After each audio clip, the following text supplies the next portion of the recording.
धैले रहिया गुरु के चरनिया ये बहिना, धैले रहिया गुरु के चरनिया ये बहिना। गुरु के चरनिया में बाटे चारों धाम हो, गुरु के चरनिया में बाटे चारों धाम हो। गंगा जमुना तीर बेड़िए बहिना, गंगा जमुना तीर बेड़िए बहिना।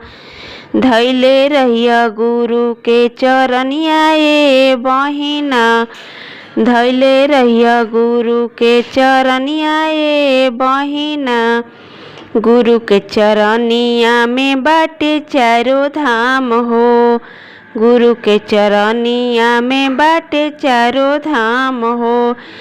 सास ससुर और पति ये बहिना, सास ससुर और पति ये बहिना। धैले रहिया गुरु के चरनिया ये बहिना, धैले रहिया गुरु के चरनिया ये बहिना। गुरु के चरनिया में तीन सूत्र ज्ञानवा, गुरु के चरनिया में तीन सूत्र ज्ञानवा। चरच दया नमन प्रणमवा ये बहिना, चरच दया नमन प्रणमवा ये बहिना।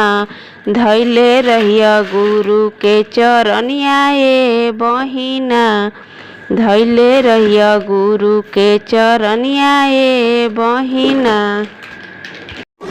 अगर मेरा गीत आपको पसंद आए तो लाइक, सब्सक्राइब और शेयर जरूर करिएगा।